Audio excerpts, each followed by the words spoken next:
My name is Corinne Leland. I was 17 years old when my father decided my future was not mine to have.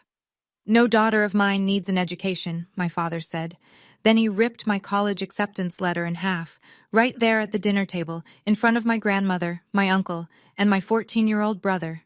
That letter was everything: Penn State, a partial scholarship, 9 months of secret applications, late-night essays, and a school counselor who believed in me when no one else did. 9 years of cooking his meals, scrubbing his floors, and swallowing every dream I ever had. And he turned it into confetti on a dinner plate. I thought that was the worst moment of my life. I was wrong. Within 30 seconds, my grandmother did something that unraveled 20 years of my father's authority. And it all started with a piece of paper he didn't know existed. Before I go on, please take a moment to like and subscribe, but only if you genuinely connect with this story. Drop your location and local time in the comments. I'd love to know where you're listening from. Now, let me take you back to the fall of my senior year, the week everything changed.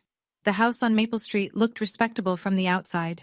2-story brick, white shutters, a lawn Gerald mowed every Saturday morning at exactly 7:15. Not because he enjoyed it, but because he needed the neighbors to see him doing it. Image mattered to my father. Control mattered more. Inside, every square inch operated on his terms. The thermostat stayed at 64 degrees in winter, because he said anything higher was wasteful. The television remote lived on the armrest of his recliner. His recliner, his channel, his schedule. Dinner was served at 6 sharp, and God help you if the salt wasn't on his side of the table. And that table, a heavy oak dining table with carved legs and a water stain in the shape of a crescent moon near the corner where I always sat, had been in the house since before I could remember. My grandmother bought it when she first furnished the place, 22 years ago. But my father called it my table, the way he called everything in that house my. This is my house, my rules. I heard that sentence every week, sometimes twice, sometimes before breakfast. I was 10 years old the first time he handed me a spatula and told me to make eggs. I burned them. He didn't yell. He just stared at me with this flat, quiet look that was somehow worse than yelling and said, "Your mother could do this in her sleep. Figure it out." So I figured it out. Eggs, then pancakes, then full dinners, roast chicken, mashed potatoes, green beans, the rotation he liked. I did the laundry. I scrubbed the bathroom tile on my knees. I packed my little brother Tyler's lunch every morning and walked him to the bus stop. I was not his daughter. I was his housekeeper. I just didn't have the words for it yet. He called it his house. But I'd learn later that he never owned a single nail in it. My mother's name was Diane. She had brown hair that curled at the ends without trying, and a laugh that made you feel like you were in on some wonderful secret. I know this because I was 8 years old when she died, and those 2 details are the ones I've held on to the tightest. Breast cancer, stage 3 by the time they caught it, stage 4 by Christmas. She was gone before the tulips came up in the yard she'd planted the spring before. After the funeral, my father changed. Or maybe he didn't change. Maybe the grief just burned away whatever thin layer of softness had been keeping the rest of him hidden. He moved through the house like a man sealing off rooms. First the photos came down. Every picture of my mother, off the walls, off the fridge, off the mantel, packed into a cardboard box and shoved into the garage behind the snowblower. I snuck one out. A small snapshot of her holding me at the county fair, cotton candy stuck to my chin, both of us laughing. I kept it pressed inside my biology textbook like a secret. Then the rules tightened. No mentioning Mom at the table. No crying where he could see it. No asking when things would feel normal again. "Your mother had dreams too," he said to me once when I was 12 and made the mistake of telling him I wanted to be a nurse someday. "Look where that got her." He said it the way you'd comment on the weather, just a fact, like dying was something she'd done on purpose to inconvenience him. I found out years later, from my grandmother, in a sentence she started and then stopped, looking away, that my father had forbidden my mother from going back to school. Diane had wanted to finish her nursing degree. He said no. She stayed. That was the first time I understood that silence in our family wasn't peace, it was obedience. My daily routine was simple, the way a cage is simple once you stop rattling the bars. 5:30, alarm. 5:45. Downstairs, coffee started. Eggs on the skillet. Gerald. I started calling him that in my head around 15, though never out loud. Liked his coffee black with exactly 1 sugar, and if I forgot the sugar, he'd push the mug to the center of the table without a word and wait for me to fix it. 6:15. Tyler's lunch packed, his backpack by the door. 6:30. Gerald's lunch packed too, because apparently a 47-year-old man couldn't manage a sandwich. 7. Bus stop with Tyler. 7:40. School. 3 o'clock. Home. 3:15. Dishes from the morning. Laundry if it was Monday or Thursday. Vacuuming if it was Wednesday. 5:30. Start dinner. 6. Serve. 6:45. Clear the table. Wash everything by hand because Gerald said the dishwasher was a waste of water. 8. Homework. Finally. 9:30 or later. Bed if I was lucky. He checked the fridge to make sure I'd shopped right. He checked my phone. A flip phone so old the hinge was held together with tape to make sure I wasn't wasting time. He didn't allow extracurriculars. No clubs, no sports, no friends over. You've got responsibilities, he'd say, like I was 40 with a mortgage instead of 17 with a geometry test. I know what you're thinking. Why didn't I leave? I was 17. I had $11 in a mason jar under my bed. I couldn't sign a lease, open a bank account, or enroll myself in school without a guardian. My Uncle Russell was too scared of Gerald to take me in, and if I fought back, if I made noise, Gerald had one threat that silenced everything. Keep it up, and I'll make sure your grandmother never sees you again. She was the only person left who made me feel like a person. So I stayed quiet. I stayed useful. I stayed. But that September, something arrived in the mail that changed everything, and it almost didn't reach me. Here's something Gerald didn't know. I applied to college. Not openly, not proudly. In secret, like a crime. It started with Mrs. Margaret Horner, my school counselor, a no-nonsense woman in her mid-50s with reading glasses on a beaded chain and a file cabinet she called the vault. She'd noticed things. The way I flinched when someone raised their voice in the hallway. The way I never stayed after school, never signed up for anything. Always rushed home like I had a curfew ticking down in my blood. One afternoon in January of my junior year, she asked me to stay for a minute. She closed her door, and she said, "Corinne, what do you want to do with your life?" No one had asked me that, ever. She helped me with everything. SAT prep books she lent from her own shelf. Application fee waivers. Essay drafts written during lunch in her office, the door closed, my handwriting shaking. We used the school's address as the return address on every application because Gerald checked the mailbox the way a warden checks cells, every day, without fail. But I also told my grandmother. One evening, from the phone in Mrs. Horner's office, I called Eleanor and told her everything. She listened without interrupting. Then she said, "Use my address as a backup. I'll watch for the letters." It was Eleanor who got the letter first. Penn State. Accepted. Partial scholarship. $12,000 a year. I'd need about $8,000 more for tuition and living, but it was real. It was possible. I cried in Mrs. Horner's office when Eleanor called to tell me. Quiet tears, the kind I'd trained myself to cry. No sound, no mess. "Don't worry about the money or the house," my grandmother said on the phone. "Just trust Grandma." I didn't understand the part about the house. Not yet. Eleanor said to tell Gerald at Sunday dinner. She'd be there. "Bring the letter," she said. "I'll handle the rest." What I didn't know, what made my stomach drop when I found out later, was that Gerald had already gone behind my back. He'd contacted Rosie's Diner on Route 9 and arranged a job for me starting the week after graduation. Waitressing. 30 hours a week. He'd even signed my name on the application himself. He wasn't just keeping me from college. He was building a wall around my entire future brick by brick while I was still inside it. Sunday, 6 o'clock. I set the table the way I always did, Gerald's plate at the head, his water glass on the right, his napkin folded into a rectangle because he said triangles looked sloppy.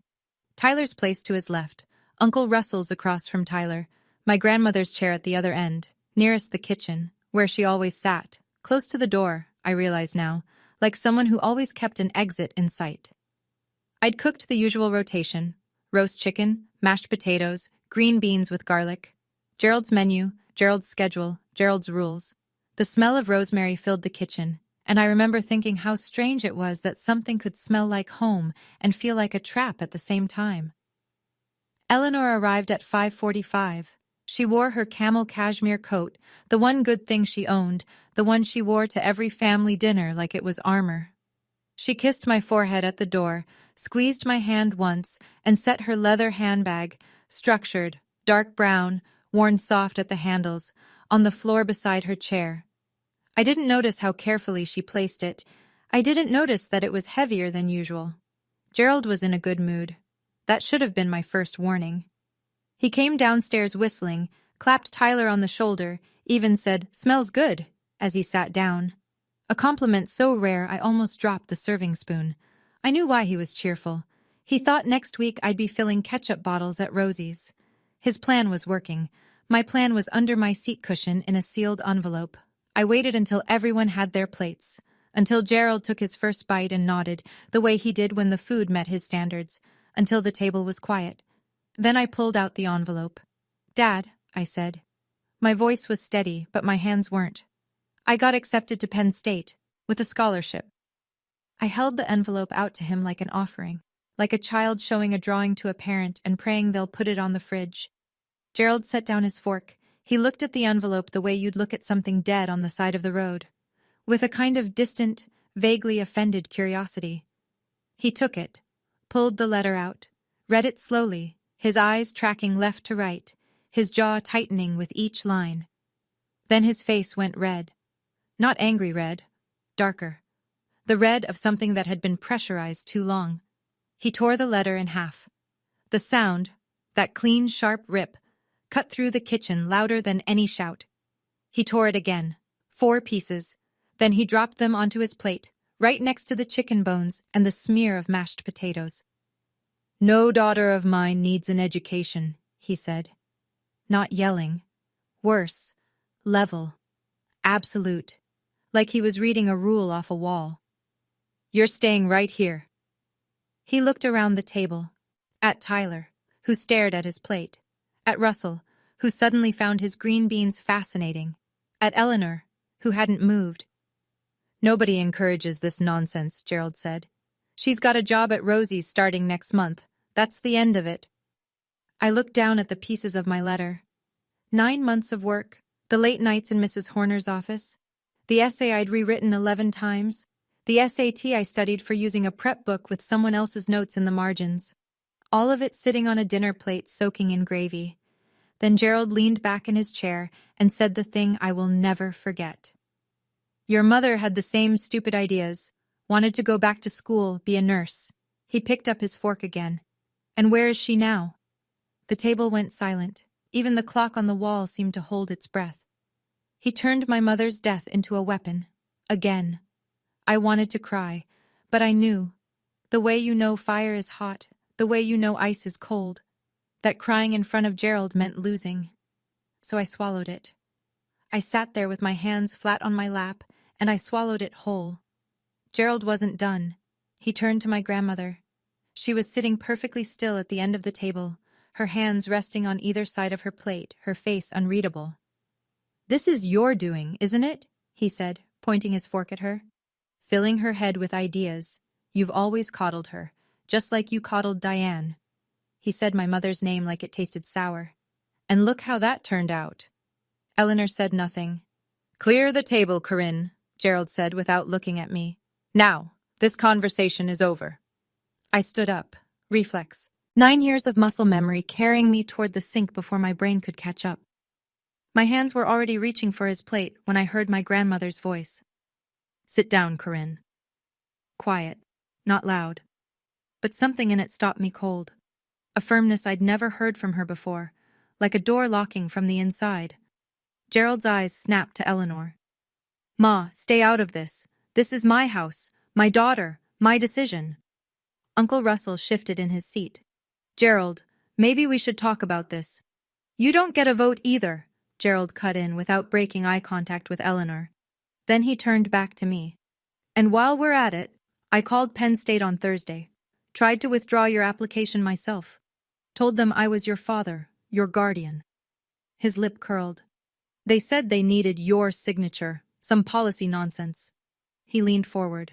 So, you're going to sign that withdrawal form tonight. Right here at this table, in front of everyone. That was his real plan. Not just the letter. He wanted me to kill my own future with my own hand, witnessed by my own family. A public execution of the only dream I had left. My grandmother sat still for exactly 30 seconds. I know, because I was counting. 30 seconds is longer than you think when the only sound is a clock ticking and your own heartbeat and the faint scrape of Gerald's fork against porcelain because he had actually gone back to eating, that confident that he'd won. 1 Mississippi. The refrigerator hummed. 10 Mississippi. Tyler stared at the torn pieces of my letter like he was trying to put them back together with his eyes. 20 Mississippi. Uncle Russell's hand was wrapped around his water glass so tight his knuckles were white. 30. My grandmother set her napkin down. She folded it, neat, precise, placed it to the right of her plate the way she always did, like even this small act deserved dignity. Then she pushed her chair back and stood up. She moved slowly. Not frail, deliberate. She walked to the coat closet by the front door and took out her camel cashmere coat. She put it on, one arm at a time, and buttoned it at the waist with steady hands. Gerald looked up from his plate. Where are you going? Dinner's not over. Eleanor walked back to the table. She stood behind her chair. She looked at my father, not through him, not past him, but directly at him, the way you look at someone you finally stopped making excuses for. And she said 2 words. Pack her bags. Gerald laughed. A big laugh, a real laugh, the kind that comes from the belly and fills a room, the laugh of a man who believes the world is organized exactly the way he arranged it. Pack her bags, he said, still grinning. And send her where? With what money? My grandmother didn't answer. She reached down, unclasped her leather handbag, and pulled out a stack of papers held together with a single staple. What she put on the table next was the reason my father had been living like a king in a castle that was never his. It was a deed, a property deed, notarized, stamped, filed with the county recorder's office, every line crisp, every signature verified, and at the top, in black ink that 22 years hadn't faded, one name, Eleanor M. Leland, sole owner, not Gerald and Eleanor, not the Leland Family Trust, just her, one name, one woman, one signature. This house has been in my name since 2002, Eleanor said. Her voice didn't waver. I bought it with your father's life insurance money and my savings after he passed. I let you live here rent-free because you were grieving and you had 2 children who needed a roof. She paused. But I never, not once, signed this house over to you, Gerald. There is no transfer. There is no agreement. The deed is mine. It has always been mine. Gerald's smile collapsed. Not all at once. It went in stages, like a building losing floors. First the corners of his mouth, then the light in his eyes, then his entire posture, sinking an inch in the chair he'd been sitting in like a throne. He looked at the deed. He looked at Eleanor. Then he forced out a laugh, smaller this time, thinner, the laugh of a man looking for the punchline. So what? He said. You're going to kick me out? Your own son? I'm giving you a choice, Eleanor said. Corinne goes to Penn State this fall, with my financial support. You let her go, you support her, and you keep living here. She tilted her chin slightly. Or you fight this, and I call my attorney tonight. Uncle Russell leaned forward and picked up the deed, reading it. His eyebrows climbed his forehead. He set it down without a word, but the look he gave Gerald was one I'd never seen from him before. Something between shock and a quiet, long overdue recognition. Tyler's mouth was open. He was looking at me, then at Eleanor, then back at me, like he was watching the world rearrange itself. And me? I sat there staring at that piece of paper, and one thought repeated itself over and over. 20 years. He told us this was his house. He made every rule, controlled every corner, decided who ate, who spoke, who mattered. All of it built on a lie he never bothered to verify. Gerald's face cycled through something I'd never seen before: confusion, then fury, then a hard, brittle composure, like a man patching a cracked wall with his bare hands. He pushed the deed to the side of the table. "You think a piece of paper scares me?" he said. "I've been maintaining this house for 20 years. 20. I paid the electric, the water, the gas. I fixed the roof when it leaked. I replaced the furnace in 2019. He jabbed his finger against the table. I put my sweat into these walls. You think any court would just hand it to you?" He was reaching. I could see it. He was building a case the way he built everything, loud and fast, hoping no one would check the foundation. Eleanor didn't respond. She stood there in her cashmere coat, hands clasped in front of her, and let him talk. "And even if the house is yours, Ma," Gerald spread his hands wide like he was being reasonable, like this was all just a misunderstanding between adults. "I'll fight it. I'll get a lawyer. You really want to drag your own family to court?" That was his card. Guilt. The same tool he'd used on me for 9 years, on my mother before that, probably on Eleanor before that. The threat wasn't legal, it was emotional. "You'll be the one who broke this family."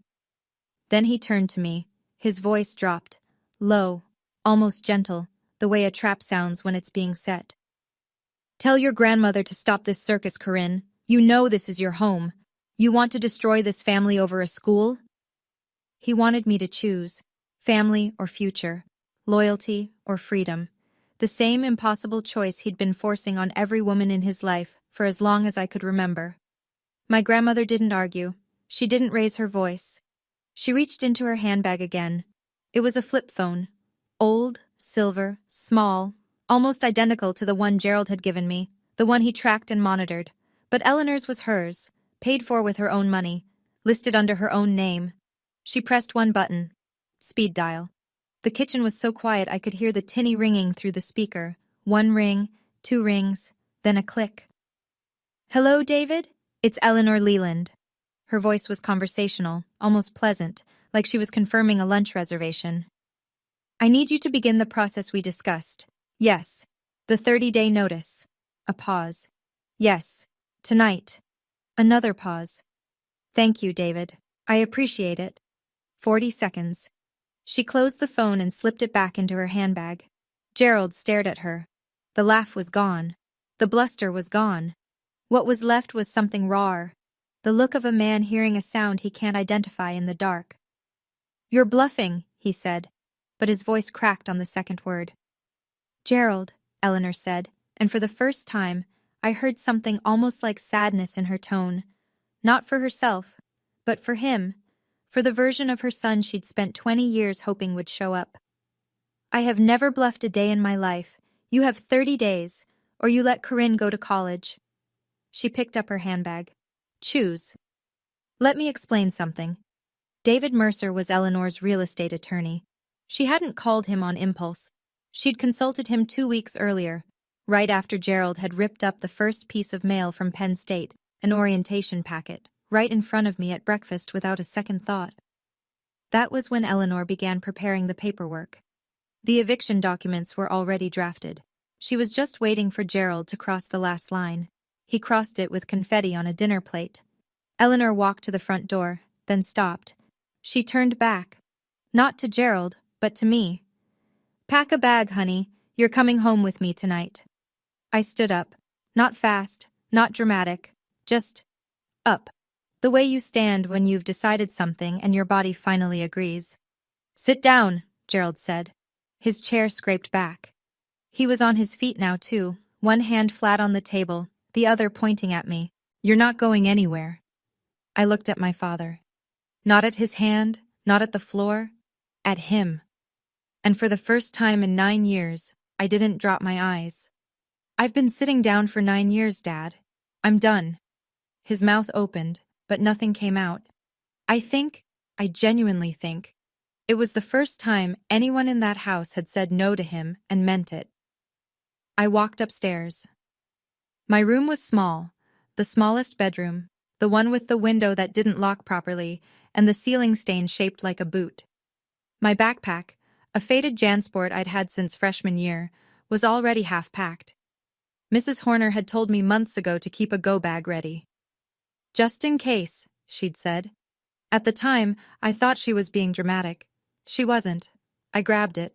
Clothes, toothbrush, the SAT prep book, my journal. Then I reached into my biology textbook and pulled out the photo of my mother at the county fair. Cotton candy, laughter, a version of my life that cancer and Gerald had erased. I slipped it into my jacket pocket, against my heart. Tyler was standing in the hallway, 14 years old, still in his baseball jersey, his eyes red. Corinne, I pulled him into a hug. He was almost my height now. I'm not leaving you, I said into his hair. I'm just leaving this. I went downstairs. Gerald stood at the bottom of the staircase blocking the door. If you walk out that door, he said, and his voice was shaking now, don't come back. I walked past him. He didn't move to stop me. I think some part of him knew, had maybe always known, that the only thing keeping me there was the lock, and the lock had just been changed. Eleanor had the car running, headlights on, engine humming, the passenger door already open. Behind me, I heard Russell's voice, quiet, almost apologetic, but clear enough to carry. I'll bring the rest of her things tomorrow, Ma. It was the first time Uncle Russell had ever gone against Gerald in front of the family. It would not be the last. I got in the car. I put my backpack on my lap. I didn't look back at the house. Eleanor pulled out of the driveway, and for the first time in 9 years, Maple Street got smaller behind me. I want to pause here for a moment.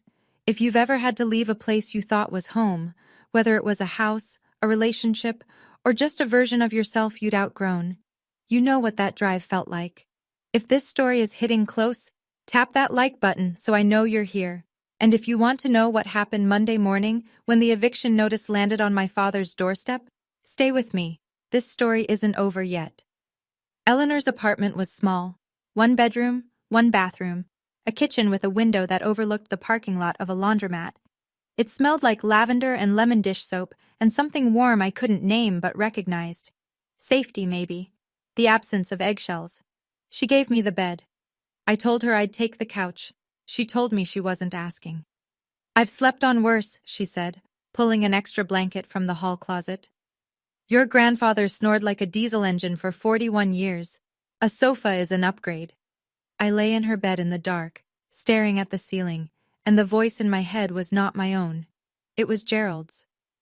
You just destroyed your family. You're selfish. Who do you think you are?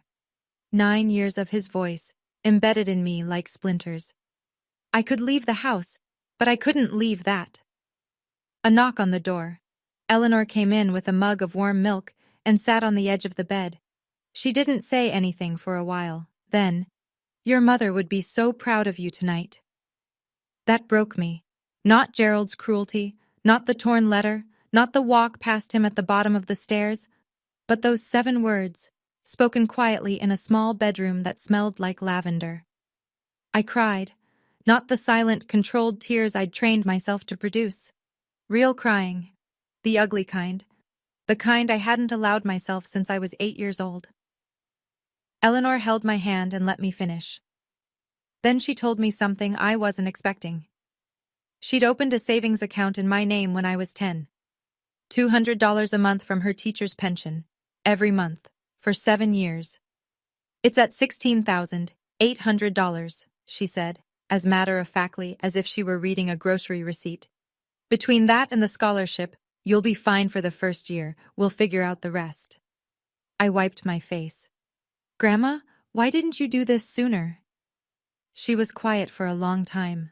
Long enough that I thought she hadn't heard me. Because I kept hoping he'd change, she said. That was my mistake. Gerald didn't wait long. The calls started the next morning. Eleanor's phone rang at 7:15. She looked at the screen, silenced it, and went back to making toast. It rang again at 7:20. 7:31, 7:45. She let everyone go to voicemail. Then he called me. The first time his voice was soft, almost unrecognizable. Come home, sweetheart. We can talk about this. I was upset. I said things I didn't mean. Let's sit down like a family. I didn't answer. I just listened. 2 hours later, the second call. The sweetness was gone. "You're making a fool of yourself, Corinne. The whole town is going to know about this. You want people talking? You want that on you?" The third call came at 9:40 that night. His voice was cold and flat, the Gerald I knew best. "If you don't come back by Friday, I'm cutting you off completely. No phone, no insurance, nothing. You'll have nothing." He called Uncle Russell next. Russell told me later, quietly, almost ashamed, that Gerald said, "You help them, you're dead to me. I mean it." On Tuesday, Gerald showed up at my school. He walked into the front office and demanded to see me. The receptionist, a woman named Linda who'd worked there 20 years and did not care for men who raised their voices in her lobby, told him he needed an appointment. He didn't have one. Mrs. Horner was alerted. She pulled me out of third-period history and walked me to her office through the back hallway. "He's in the building," she said, her hand on my shoulder. "You're safe. He can't get past Linda." That evening, Gerald posted on Facebook. I saw it because 3 classmates sent me screenshots within an hour. "My daughter ran away because her grandmother is manipulating her. She's a confused teenager being used by a bitter old woman. Please pray for our family." 47 likes. 12 comments saying they'd pray. 6 saying, "Stay strong, Gerald." He was rewriting the story with himself as the victim. And in a small town where everybody knew everybody, that story traveled fast. Small towns are beautiful until you need one to mind its own business. Within 3 days, the version of events circulating through our zip code bore almost no resemblance to reality. Eleanor was the villain, a controlling grandmother overstepping boundaries, turning a teenage girl against her loving, hard-working father. Gerald was the victim, a widower, a single dad, a man who'd sacrificed everything and was being punished for it. A neighbor named Doris, the kind of woman who attended every funeral in town whether she knew the deceased or not, called Eleanor on Wednesday. "How could you do this to Gerald?" she said. "He lost his wife. Now you're taking his daughter? That poor man." Eleanor, to her credit, didn't hang up. She said, "I appreciate your concern, Doris. This is a family matter," and ended the call politely enough that Doris couldn't repeat anything damaging. At school, it was worse. Kids I barely knew stopped me in the hallway. "Is it true your grandma kicked your dad out? I heard you ran away. Are you okay?" One girl from my English class said, loud enough for everyone to hear, "My mom says your dad is heartbroken." I smiled. I nodded. I kept walking. But each comment was a small cut, and by Thursday afternoon, I had enough cuts to bleed. Gerald knew exactly what he was doing. He texted me screenshots of the Facebook comments, the sympathy, the prayers, the outrage on his behalf. Then one line, "See? Everyone knows what you're doing is wrong." And for one terrible moment, sitting in Mrs. Horner's office with the door closed and my backpack at my feet, I believed him. Maybe I should just go back, I thought. Maybe he's right. Maybe this isn't worth tearing everything apart. And then, Monday morning, something arrived at my father's door. The process server was a man named Phil who drove a gray Honda Civic and had the emotional range of a filing cabinet. He knocked at 8:15 in the morning. Gerald opened the door in his work boots and undershirt, a mug of coffee in his hand, coffee he'd made himself for the first time in over a week, badly, according to Tyler. Phil handed him the envelope. Gerald signed. Phil left. Inside, a 30-day notice to quit, issued pursuant to 68 Pennsylvania Consolidated Statutes Section 250.501. Property address, 114 Maple Street. Owner, Eleanor M. Leland. Occupant, Gerald R. Leland. The notice informed Gerald that he had 30 days to vacate the premises or face a formal eviction action filed with the Magisterial District Court. It was real. It was legal. It was happening. Gerald called Eleanor immediately. I know because I was sitting at her kitchen table eating cereal when her phone rang and she put it on speaker. "You can't do this to your own son!" His voice came through distorted, the way sound warps when someone is screaming into a small microphone. "I gave you a choice, Gerald," Eleanor said. She was holding her coffee with both hands, looking out the window at the laundromat parking lot. "You made yours." She hung up. Gerald went looking for a lawyer. In a town our size, the options were limited. The first attorney he called, a woman named Janet Polk, declined. Conflict of interest. She'd already consulted with Eleanor on a separate matter years ago. The second lawyer, a man 2 towns over, agreed to review the case. After looking at the deed, the tax records, and the complete absence of any lease or written agreement, he told Gerald the truth. If the deed's in her name and there's no lease, you're a month-to-month tenant at best. She has every right to do this. That same evening, Tyler called me from his friend's phone. His voice was small and careful, the way you talk when someone is sleeping in the next room. "Dad hasn't cooked once since you left," he whispered. "He doesn't know where the plates are." That night, Eleanor and I sat on her sofa with mugs of chamomile tea, and she told me the truth. The whole truth. The version she'd been carrying for decades. "Your grandfather," she began, and stopped. She took a sip, started again. "Harold was a good provider. People liked him, but behind our front door, he was a different man. He decided what I wore, where I went, who I could talk to. I wanted to teach. I had the degree, I had the certification, but he said a wife's place was in the home." She looked at her hands. "I lost 15 years waiting for him to change his mind." She didn't teach until Harold died. She was 51 years old on her first day as an elementary school teacher. 51. When I saw Gerald doing the same thing to Diane, I thought I was watching a rerun of my own life. Eleanor set her mug down. "I told your mother to leave," she said. "I can't. He'll take the kids." Eleanor's voice thinned. She was right, probably. And then she got sick, and it didn't matter anymore.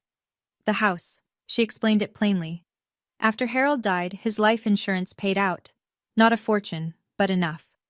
Eleanor combined it with her teaching savings and bought the house on Maple Street outright in 2002. Gerald had just lost Diane. Tyler was 5, I was 8. He needed stability, and she gave it to him, rent-free, no questions asked. But she never transferred the deed. "I told myself it was because the paperwork was complicated," she said. "That was a lie. The truth is, I knew.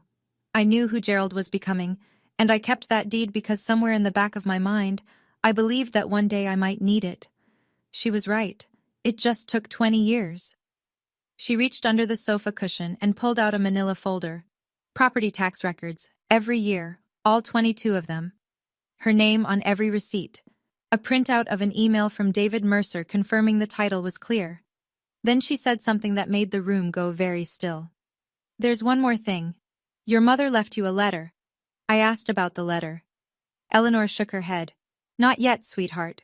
When you're ready." I wanted to argue, but something in her face told me she'd been guarding that letter for 9 years, and she wasn't going to hand it over at 11 o'clock on a Tuesday. She'd know the right moment. She always did. So instead, we prepared. David Mercer's office was above a hardware store on Main Street. He was a calm, gray-haired man in his 60s who spoke in complete sentences and kept a framed photo of his golden retriever on his desk. Not the kind of lawyer you see on television, the kind you actually need. He walked us through everything. The deed was unambiguous. Eleanor was the sole legal owner. Gerald had no lease, no rental agreement, no written promise of any kind. Under Pennsylvania law, he was what's called a tenant at will, someone occupying property with the owner's permission, which the owner could revoke with proper notice. "The 30-day notice has been served," David said. "If he doesn't vacate, we file for eviction with the Magisterial District Court. A hearing will be scheduled within 10 days of filing." He looked at me. "How old are you, Corinne?" 17. I turn 18 in July. He nodded. "Your grandmother can serve as your financial sponsor for Penn State. Once you're 18, your options expand further." Mrs. Horner, meanwhile, had been working the other side. She contacted Penn State's admissions office to confirm my acceptance was still active. Gerald hadn't managed to withdraw it because they required my signature, which he didn't have. The financial aid office walked us through the numbers. Eleanor's savings plus the scholarship covered year 1, with room to apply for additional aid. Mrs. Horner helped me file a FAFSA with a dependency override, supported by a letter she wrote herself documenting my home situation. For the first time, my future wasn't a dream someone could tear up at a dinner table. It was a file, a folder, signatures, stamps, and numbers that added up. For the first time, I wasn't asking for permission. I was filing paperwork. Gerald did not go quietly. He found a lawyer, a man named Craig Weiss from a town 40 minutes away, the kind of attorney who took cases on contingency and asked questions later. Within a week, Weiss filed a response to the eviction. Gerald claimed adverse possession and cited a verbal agreement in which Eleanor had allegedly promised to transfer the house upon his retirement. There was no such agreement. Eleanor told David Mercer this with the same calm she applied to everything. "I never said that. Not once. Not ever." But Gerald wasn't relying on truth. He was relying on delay and intimidation, two things he'd been perfecting his entire life. Weiss sent a letter to Eleanor suggesting she was being unduly influenced by her granddaughter. The letter used the phrase potential elder exploitation and hinted that Gerald might contact the Department of Aging if Eleanor didn't reconsider. So Gerald did exactly that. He called the county's Area Agency on Aging and reported that his 72-year-old mother was being financially manipulated by a minor. A caseworker came to Eleanor's apartment on a Thursday afternoon. Her name was Beth, and she was thorough. She interviewed Eleanor alone for 45 minutes. She reviewed the deed, the bank records, the correspondence with David Mercer. She asked Eleanor 3 times, in 3 different ways, whether she was being pressured by anyone. Eleanor answered each time the same way. "I am of sound mind. I have my own attorney, and I am making this decision freely." Beth closed the case the same day. "No evidence of exploitation," the report read. "Client is alert, oriented, and represented by counsel." That Friday night, Gerald showed up at Eleanor's apartment at 11 o'clock. He pounded on the door hard enough to rattle the chain lock. "You're going to regret this, Ma!" he shouted. "Both of you!" Eleanor called the police. They arrived in 9 minutes. Gerald was escorted to his truck and given a verbal warning. A report was filed, incident number and all. He drove away. I stood in the hallway behind Eleanor, my hand on the wall, and told myself the truth. He wasn't fighting for his family. He was fighting for control, and he was losing it. But there was something Gerald didn't know, something my grandmother had been carrying for 9 years. Tyler called on a Saturday morning, whispering so fast I had to ask him to slow down twice. "I found something," he said. "In Dad's desk, the bottom drawer, the one he keeps locked. He left the key in his jacket and I looked." What Tyler found was a manila folder. Inside it, every piece of college mail that had ever been sent to me. Not just the Penn State acceptance. There were letters from Temple University, a brochure from the University of Pittsburgh, a SAT score report I'd never seen. All of it intercepted from the mailbox over the past year, shoved into a drawer and locked away. My father hadn't made a rash decision at a dinner table. He'd been systematically erasing my future for months. Tyler took photos with his friend's phone and sent them to me. I sat on Eleanor's couch and scrolled through image after image. Envelopes with my name on them, opened, read, and hidden by the man who was supposed to protect me. And then, at the bottom of the folder, Tyler found something else. A congratulations card, addressed to me, postmarked 8 years ago. The handwriting was unfamiliar. The return address was in Philadelphia. It was from my Aunt Patricia, my mother's sister. The woman Gerald told me wanted nothing to do with us after the funeral. The woman he said had moved on and forgotten about you. She'd written, "Corinne, honey, congratulations on starting high school. Your mama would be so proud. I think about you every single day. Love, Aunt Patty. 8 years. He'd kept her from me for 8 years. I don't want to be like him, Corinne," Tyler said, and his voice broke on my name. Gerald did not vacate the house. 30 days came and went. He stayed on Maple Street like a man who believed that stubbornness was the same as a legal right. So Eleanor and David Mercer filed for formal eviction with the Magisterial District Court, and a hearing was scheduled for a Tuesday morning, 3 weeks later. The courtroom, if you could call it that, was a small room in the municipal building off Route 6. Fluorescent lights, wood-paneled walls, an American flag in the corner that leaned slightly to the left.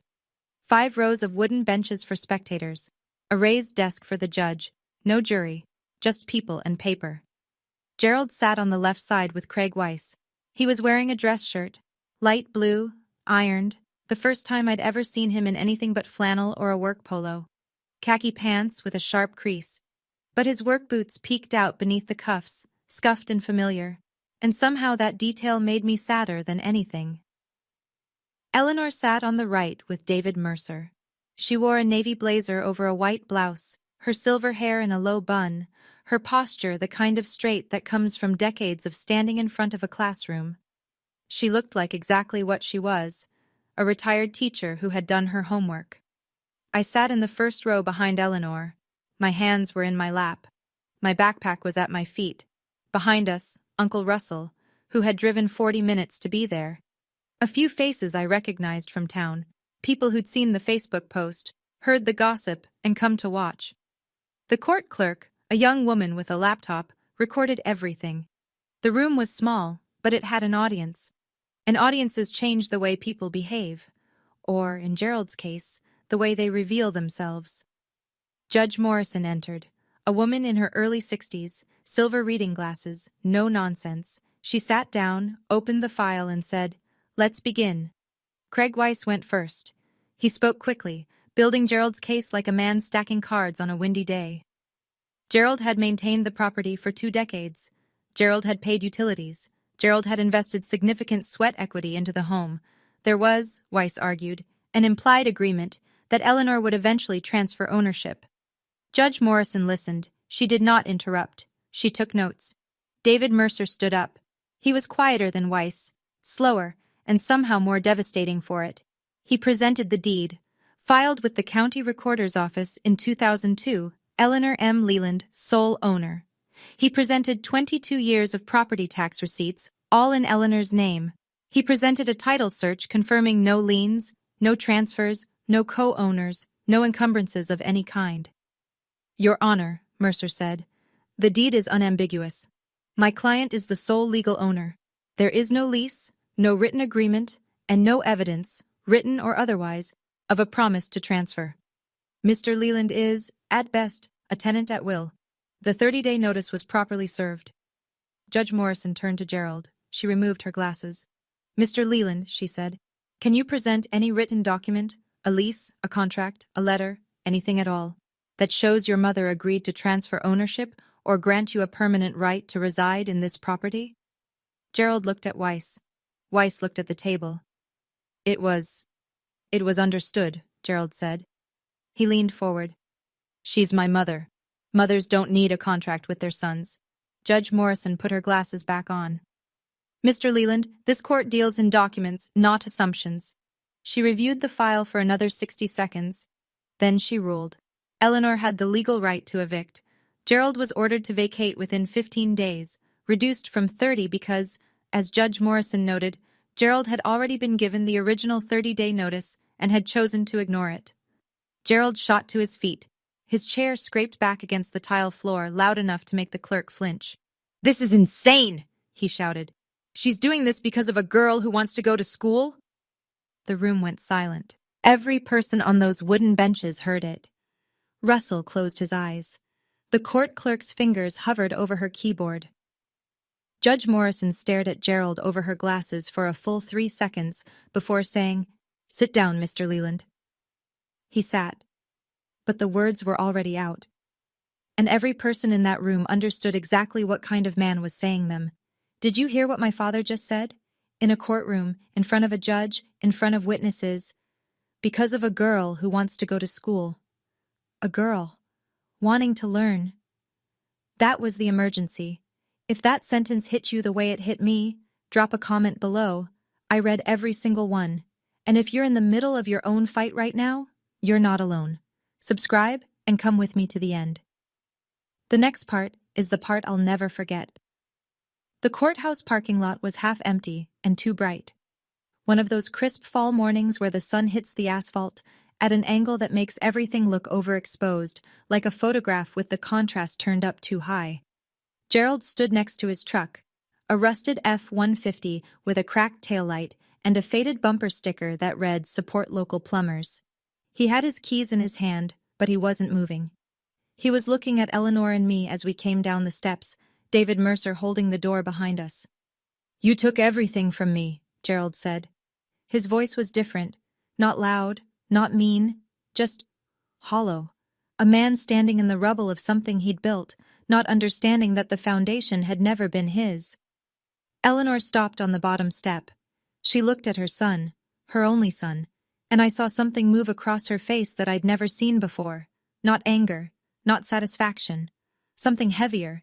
The weight of a woman who knew she was right, and wished she didn't have to be. "I didn't take anything, Gerald," she said.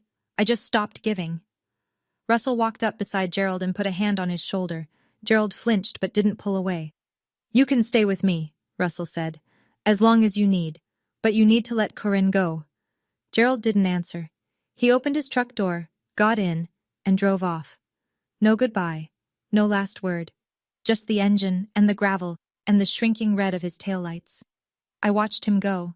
I waited to feel something triumphant, some rush of justice, some cinematic swell. It didn't come. What came instead was quieter.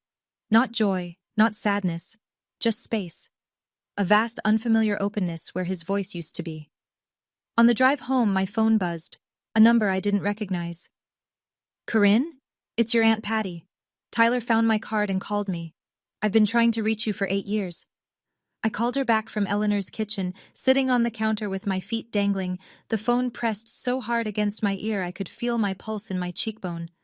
Patricia's voice was warm and cracked at the edges, like a mug you loved too much to throw away. She told me everything. She'd sent letters, birthday cards, Christmas packages, every year, for 8 years. Gerald told her, once on the phone, in a tone she said she'd never forget, that Corinne and Tyler don't want to hear from you, and that she should respect the family's wishes. Then he blocked her number. She told me she'd contacted a lawyer once about visitation rights, but since she wasn't a legal guardian, and Gerald wasn't technically denying access, just intercepting. There wasn't much she could do without proof. "I never stopped thinking about you," she said. "Not one day." Patricia lived in Philadelphia. She was a registered nurse at a hospital downtown.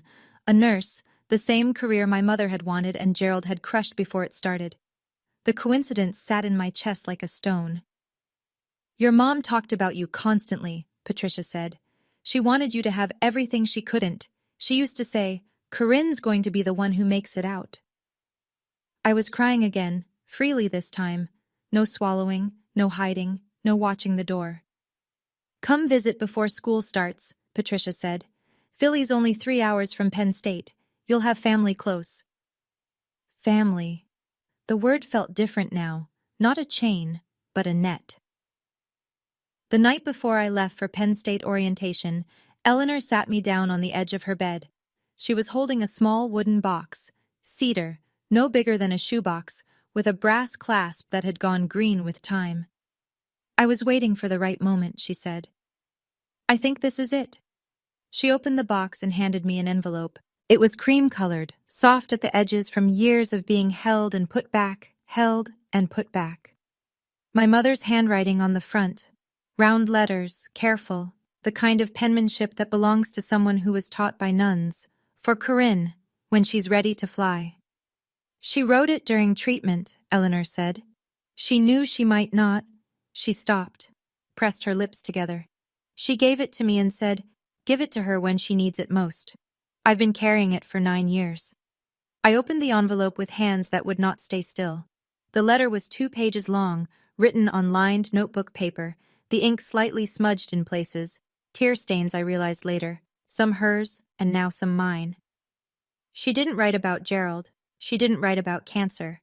She didn't write about regret, or at least not in the way I expected. She wrote about me. She wrote about the morning I'd made her breakfast in bed when I was 7, burnt toast and orange juice with pulp I'd tried to strain through a paper towel. She wrote about the time I'd memorized every constellation on a placemat from a diner and recited them to her in the backyard. She wrote about the way I laughed, which she said sounded like bells being shaken loose. And near the end, in handwriting that had grown unsteady, she wrote the line I carry with me everywhere.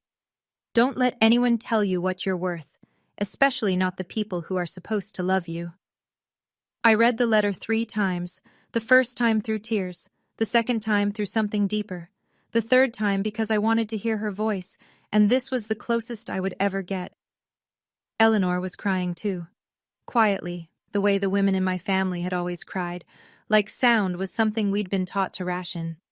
"She asked me to wait until you were ready to fly," Eleanor said. "I think you're ready." I held the letter against my chest and breathed, and for the first time the ache of missing my mother didn't feel like a wound. It felt like a compass. Let me tell you what happened next, because the numbers matter. Numbers don't lie, and they don't change their story when someone starts crying. Gerald vacated the house on Maple Street 8 days before the court-ordered deadline. He moved into a one-bedroom apartment above a dry cleaner on the other side of town. $750 a month, the cheapest he could find. He'd been living rent-free for 20 years in a house valued at approximately $185,000. The math on what that cost him to lose is the kind of calculation that keeps a man awake at 3 in the morning. He still had his plumbing job. He still had his truck.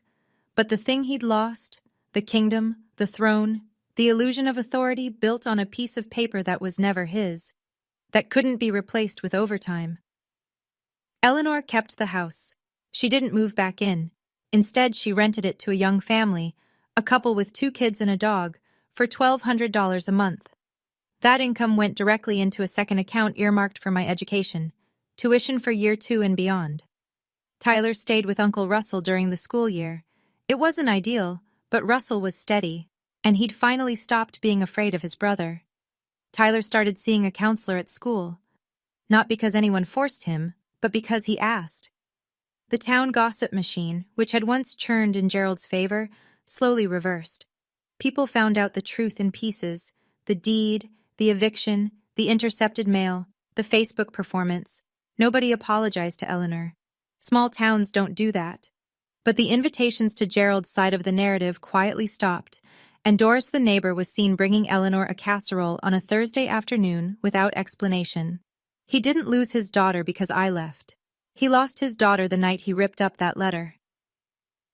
2 months into my first semester, my phone rang at 8:15 on a Wednesday evening.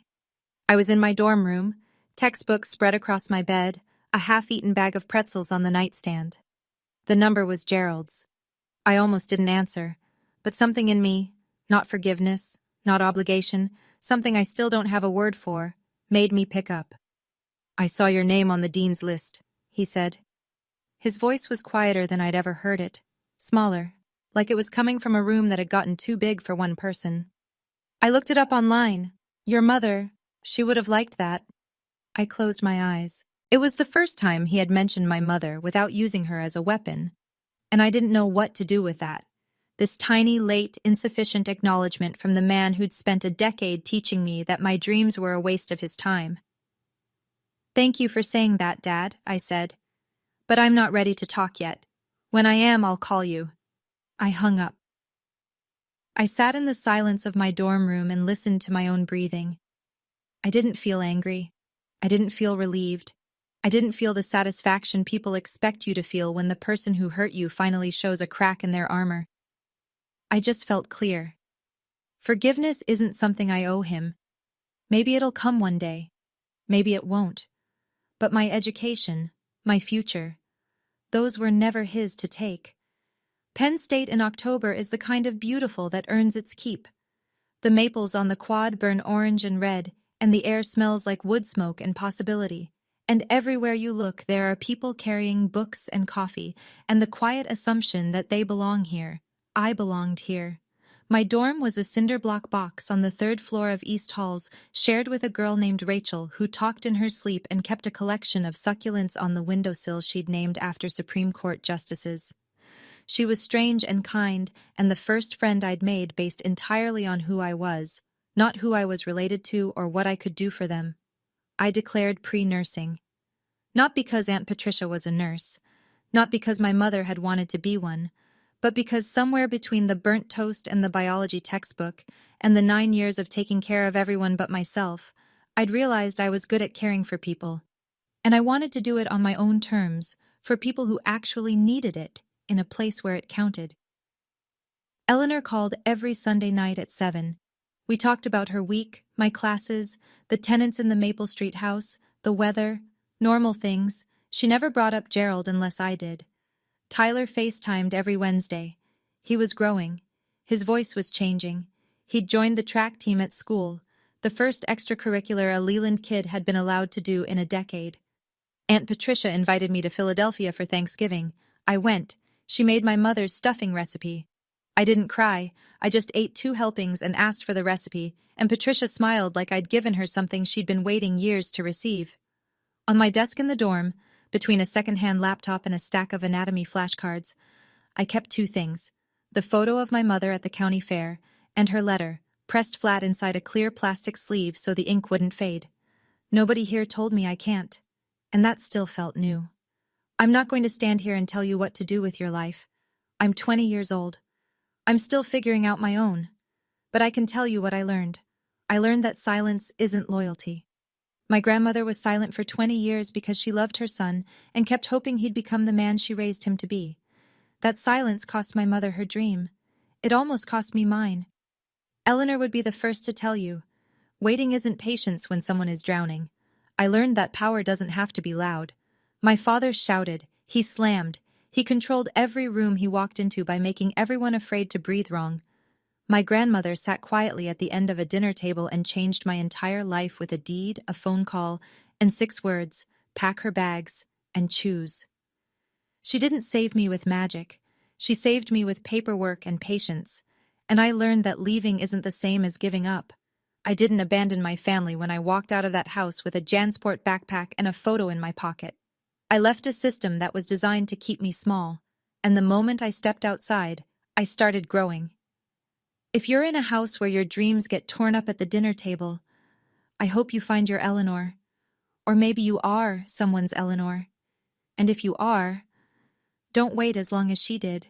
That's my story. Thank you for staying until the end. It means more than you know. If this reached you, hit that like button and subscribe. Turn on notifications so you don't miss the next one. I want to hear your story. Drop it in the comments or send me a message. Every story matters, especially the ones that almost didn't get told. And if you want to hear another one, check the link in the description. There's a story there that's been waiting for you. I'll see you in the next one. My name is Stella Frost. I'm 32. She's independent because she's not really part of this family, my father muttered into his whiskey glass. And then, when my uncle asked what he meant, he looked straight at me and said it louder. I'm done pretending. She's not my daughter. 31 guests. Thanksgiving dinner. My grandmother's house. That was last November. My stepmother was already holding a tissue before he even opened his mouth. I didn't notice that detail until later. What I noticed was the silence. And then the chaos. A fork dropping. My 7-year-old cousin asking, "Why is Uncle Richard yelling?" 2 aunts standing up to clear plates because they didn't know what else to do. But what none of them knew, what my stepmother had spent 2 years making sure no one would ever find, was sitting inside a dusty shoebox in the hallway closet, 10 feet from where I sat. My grandmother had put it there before she died. She told me once, "Don't go looking for trouble. But if trouble comes to you, that's where your answer is." Before I go on, please take a moment to like and subscribe. But only if you genuinely connect with this story. Drop your location and local time in the comments. I'd love to know where you're listening from. Now let me take you back 19 years, to the week my mother was buried, and the first time everything started to change. I was 13 when we buried my mother. Ovarian cancer. 8 months from diagnosis to funeral. I remember standing at the edge of the casket in a black dress my mother had picked out for my 8th grade dance because nobody thought to buy me something for a funeral. My father stood 3 feet to my left. He didn't reach for my hand. He didn't look at me. He stared at the coffin like it owed him something. My grandmother Eleanor was the one who held me. She pressed my head into her wool coat and whispered, "Breathe, sweetheart. Just breathe." Her hands smelled like lavender and cold cream. I held on to her until the cemetery workers told us it was time to leave. 4 months later, my father brought a woman home. "This is Diane he said, "a friend from work." Diane had a daughter, Lauren, 9 years old, blonde curls, front teeth still coming in. She smiled at me like we were going to be best friends. My father picked Lauren up and carried her to the car. He hadn't carried me since I was 8. Within 6 weeks, Diane moved in. Within 8, my bedroom on the second floor, the one with the window that looked out over the maple tree my mother planted, became Lauren's. She's younger, Diane explained, folding Lauren's pink comforter onto my old bed. She needs the sunlight. I moved to the basement. Concrete walls. One window at ceiling height. I taped my honor roll certificate next to the light switch because there was nowhere else to put it. My grandmother came to visit that October.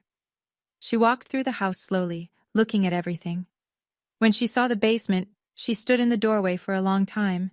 Then she looked at me and said, very quietly, "Remember, this is my house. Nobody's pushing you out of it."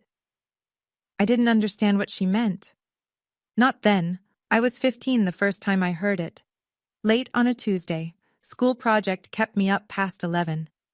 I padded upstairs for water and stopped at the kitchen doorway because the light was on, and Diane's voice was low, careful, the voice she used when she wanted something. "Have you ever really looked at her, Richard?" My father was sitting at the table, beer in front of him, tie still on. "She doesn't have your jaw. She doesn't have your eyes." Silence. Just the refrigerator humming. "Margaret was lonely those years you traveled for work. You were gone 3-4 weeks at a time. A woman gets lonely, Richard." My mother's name in Diane's mouth sounded wrong, like a stranger wearing her clothes. My father said nothing. He didn't defend my mother. He didn't defend me. He just sat there, peeling the label off his beer, and let the words settle into him like rain into dry soil. From that night on, he stopped looking me in the eyes. I didn't know why.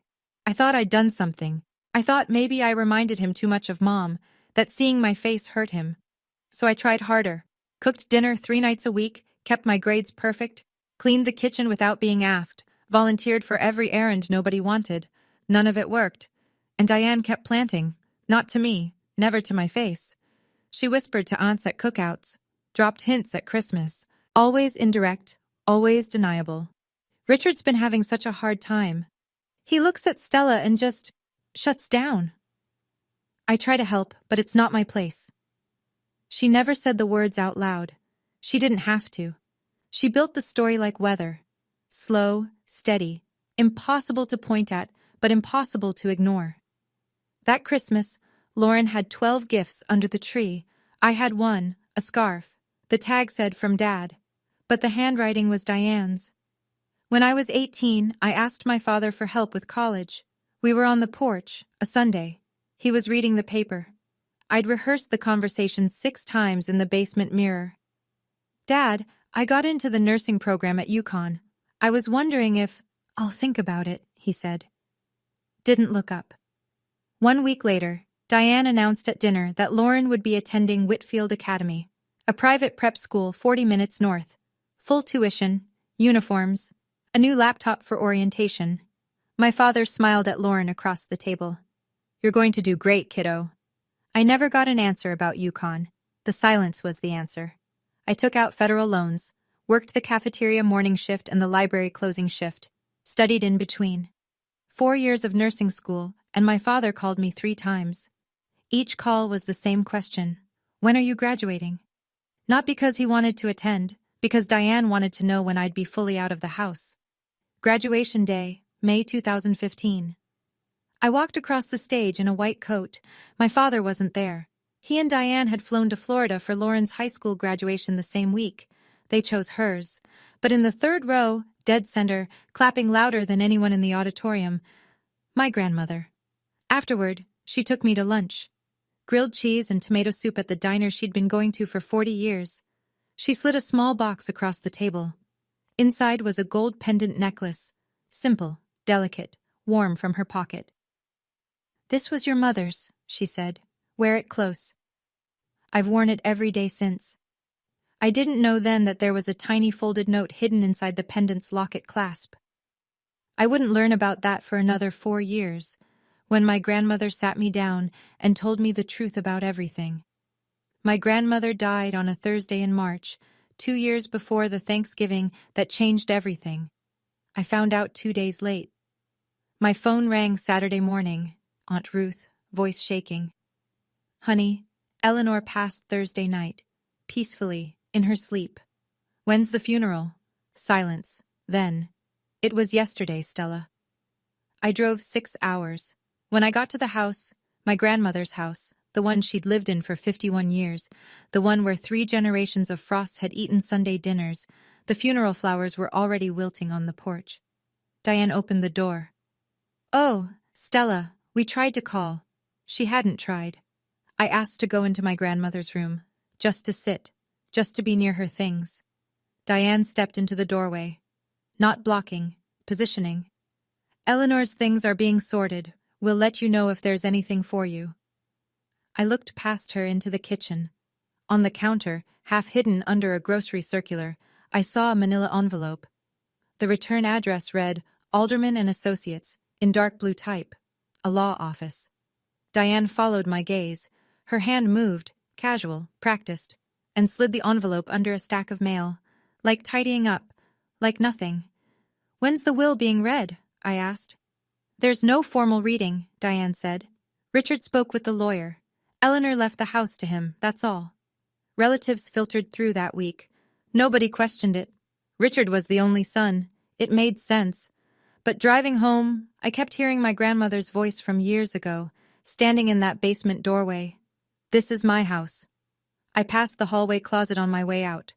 My hand touched the doorknob, held it for a second. Then I let go. I thought my grandmother was gone. I thought whatever she'd been keeping didn't matter anymore. I was wrong about that too. I need to go back 3 years before my grandmother died, to 2019, to the day she told me the truth. My grandmother was 77 that year and sharp as a blade. She organized a family health screening. Heart disease ran deep in the Frost line. Her husband, my grandfather, had died of a massive coronary at 61. She wanted everyone tested.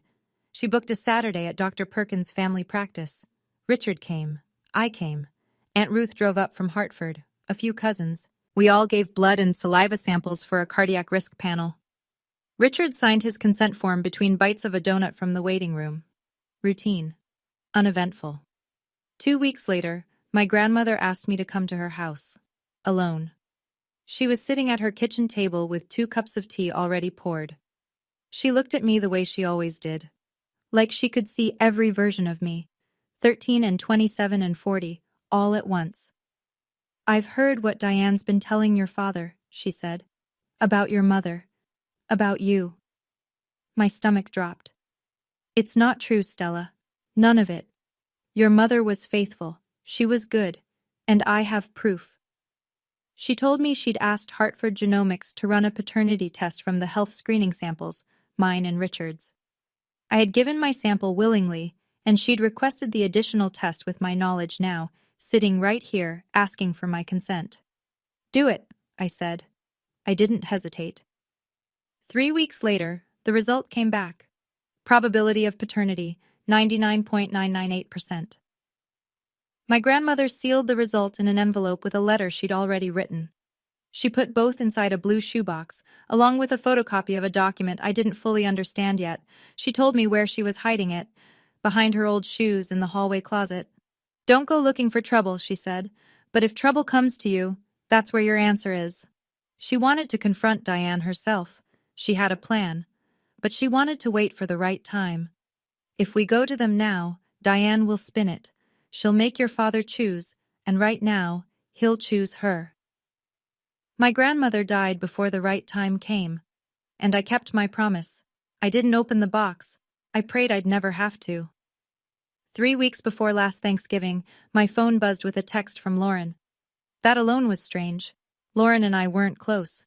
We weren't enemies either, just 2 people who'd lived parallel lives in the same house without ever really knowing each other. She texted me maybe twice a year. Birthday, Christmas. That was it. "Dad wants everyone there this year. Big dinner. He said to make sure you come." I read it 3 times. Something about the phrasing, "make sure you come," sat wrong. It sounded less like an invitation and more like a summons. I called Aunt Ruth that evening. "I got a strange text from Lauren," I said, "about Thanksgiving." Ruth was quiet for a moment, then, "I've been hearing things, Stella. Diane's been in Richard's ear more than usual, about you, about the house." "What about the house?" "A friend of mine, Gail, the realtor over on Birch Street, told me Diane called her last week, Asked her to come do a walkthrough, evaluation. My stomach went cold. She's trying to sell it. She's trying something, Ruth said. I sat on my apartment floor and stared at the wall. The pieces started clicking together. Diane wanted the house sold. But if my grandmother's codicil mentioned me, and I was starting to believe it did, then Diane needed me out of the picture first. Not legally, emotionally. She needed me so humiliated, so broken, that I'd never come back to claim anything. Eleanor told me about that box too, Ruth said quietly. She said if things got bad enough, I should remind you. I remember where it is. Then go to Thanksgiving, Stella. But go early. I almost said no. I almost stayed home and let them have their dinner and their lies. And Ruth? I'm coming too, she said. I wasn't invited, but I'm coming, because I promised your grandmother. Thanksgiving Day. I pulled into the driveway at 2:30, a full half hour before guests were expected. The November air was sharp, and the house looked like a magazine cover. Diane had hired someone to hang garlands across the porch railing. White lights threaded through the boxwoods, a wreath on every window. It looked beautiful. It looked like a stage. I walked up the porch steps carrying a bottle of wine, like every year. Simple burgundy knit dress, my grandmother's pendant against my collarbone, hair down, no armor except the truth I was praying I wouldn't need. Diane opened the door before I knocked. Stella, so glad you could make it, sweetie. She pulled me into a hug, held my shoulders a beat too long. Her smile was wide, but her eyes were scanning, checking me, reading me, the way she always did. Then she steered me left toward the kitchen. Come help me with the cranberry sauce. I looked right as we passed the hallway. The closet door, plain white, brass knob, was 8 steps away. I could see the edge of the shoe rack through the gap under the door. 8 steps. But Diane's hand was on my back, guiding me in the other direction. In the kitchen, caterers were plating appetizers. Diane had gone all out, chafing dishes, cloth napkins, real silver. This wasn't a family Thanksgiving. This was a production. I glanced through the kitchen doorway into the living room. Richard sat in the recliner by the window, staring at nothing. A glass of Maker's Mark in his hand, at 3 in the afternoon. Hi, Dad. He turned his head, looked at me. Something flickered, and then went out. You came, he said. Not, I'm glad. Not, you look nice. Just confirmation. Like checking a name off a list. Cars were pulling into the driveway, doors closing, voices on the porch. I hadn't reached the closet yet. By 3:15, the house was filling up. Cousins I hadn't seen in a year. Richard's golf buddies, Diane's friends from her book club. 2 women I'd never met, both overdressed, both laughing too loud at everything Diane said. I waited. At 3:20, Diane was deep in conversation with the caterer about the gravy boat. Lauren was in the dining room adjusting place cards. Richard hadn't moved from his chair. I wiped my hands on a dish towel. Bathroom, I said to no one in particular. The hallway was empty. Just coats on hooks, the umbrella stand, and the closet at the far end. I walked normally, didn't rush. My pulse was in my throat. I opened the closet door. Winter coats, scarves on the top shelf, and on the floor, my grandmother's shoes, orthopedic flats in beige and navy, lined up neatly, untouched since she died. No one had cared enough to move them.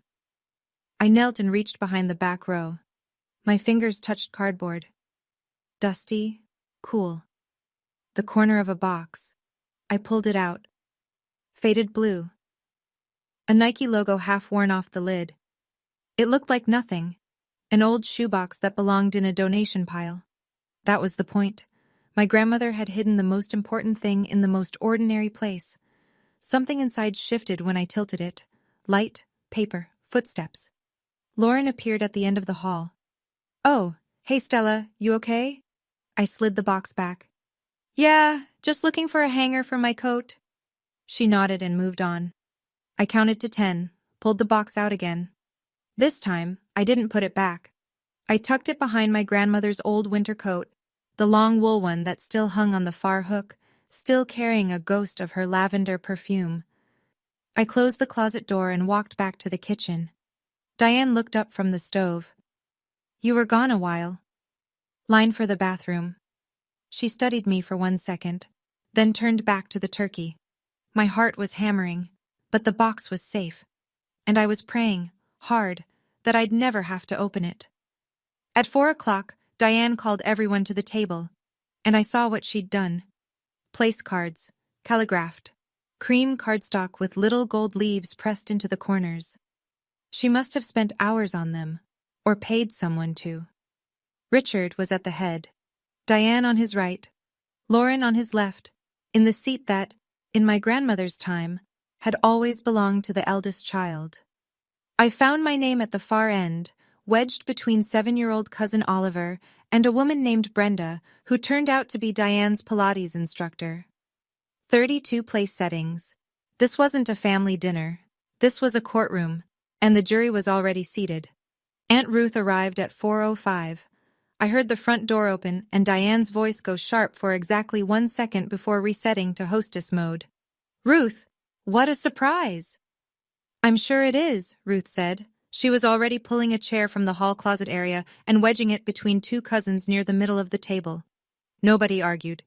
You didn't argue with Ruth Calloway. She was 78, 5'2", and had a gaze that could stop traffic. Richard stood to say grace. He cleared his throat and gripped the back of his chair.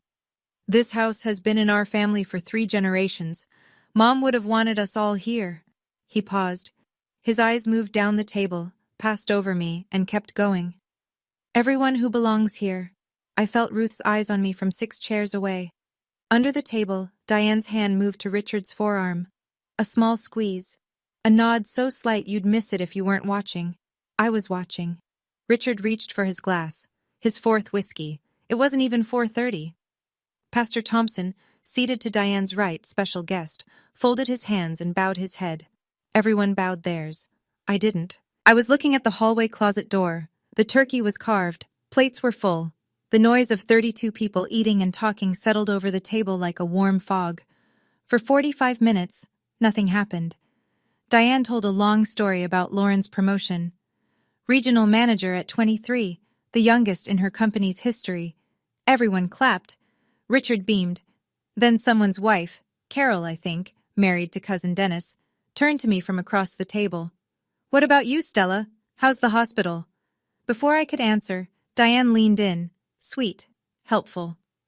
"Oh, Stella keeps to herself. She's always been independent." She said the word like it meant something else. "I'm fine, thank you," I said. "ER keeps me busy." The conversation moved on, for about 3 minutes. Uncle Gary, 2 beers deep, looked at my father from across the table. "Richard, you all right? You look like you've got something on your mind." My father stared at his plate. "I'm fine." Diane put her hand on his arm. She leaned close, but her whisper carried the way whispers do in quiet rooms, perfectly audible to anyone paying attention. "It's okay, honey. You don't have to carry it alone tonight." I felt my spine straighten. Ruth set her fork down. "Let the man eat in peace." Diane looked at Ruth the way a cat looks at a closed door. "Ruth, this is a family matter. I am family." 3 seconds of silence. The kind where everyone suddenly becomes very interested in their mashed potatoes. Then Richard picked up his whiskey glass and drained it. He set it down hard. The sound cut through the table noise like a gunshot. Every head turned. He pushed his chair back, and he stood up. My father stood at the head of the table with both hands flat on the wood, the way a man stands when he's trying to keep himself upright. Someone's wife said, "Richard, sit down. Have some pie." He didn't sit. "I've been carrying something a long time," he said. His voice was thick, unsteady, whiskey and 18 years of Diane's voice in his ear. "She's independent because she's not really part of this family." The words landed like a slap. Carol stopped chewing. Dennis put his fork down. "Uncle Gary." "What are you talking about, Rich?" My father looked at me, right at me, and I saw it. A flicker. Just for a half second. The father I remembered from before.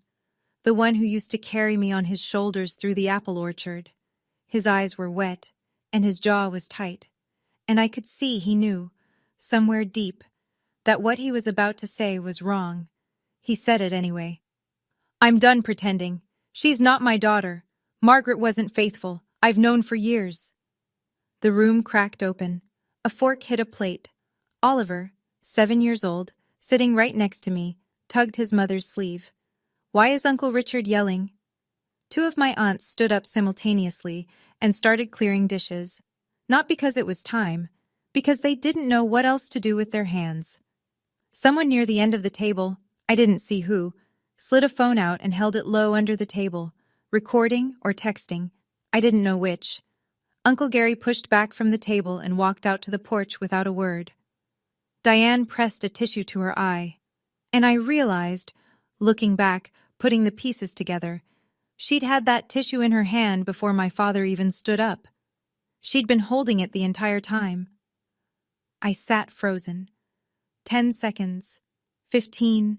The longest silence of my life. My hands trembled in my lap. My eyes burned. The whole room was watching me, waiting for me to cry, to scream, to run. Then I felt it. The pendant. My grandmother's necklace, warm against my chest. I put my napkin on the table. I pushed my chair back. The legs scraped against the hardwood, and in the silence, it sounded like a door opening. I stood up. My voice came out quieter than I expected. Steadier, too. Not because I was calm, because everything inside me had gone still the way the air goes still before a storm. If we're being honest tonight, Dad, then let's all be honest. I stepped away from my chair. The room tracked me. 31 pairs of eyes, forks suspended, napkins frozen mid-dab. My shoes on the hardwood were the only sound. 1 step, 2 steps, past the empty chairs, past Cousin Dennis and his wife, past Diane's Pilates instructor, who was already reaching for her purse. "Stella, where are you going?" Diane's voice, still sweet, but underneath it, a hairline crack. I'd never heard that crack before. I didn't answer. The hallway closet was 10 steps away. I reached it in 8. I opened the door, and the smell of my grandmother hit me. Lavender and wool and the faint cedar of old shoe trees. I reached behind her winter coat. My fingers closed around the box. Dusty, light, ordinary. I held it against my chest and turned back toward the dining room. 31 faces, candlelight. The turkey half carved in the center of the table like some absurd centerpiece for the worst night of my life. Diane was standing now. "What is that?" No sweetness left. Her voice had gone flat, hard, and her eyes, fixed on the blue shoebox, went wide. She recognized it. I could see it. 2 years she'd spent searching this house after my grandmother died. Every drawer, every shelf, every closet. She'd found nothing because she'd been looking for something important, and my grandmother had hidden it inside something ordinary. Ruth spoke from her chair, voice low and even, the way she'd spoken to misbehaving students for 40 years. "Diane, sit. Down." Diane didn't sit, but she didn't move forward either. I set the box on the table, between the cranberry sauce and the candles. I lifted the lid.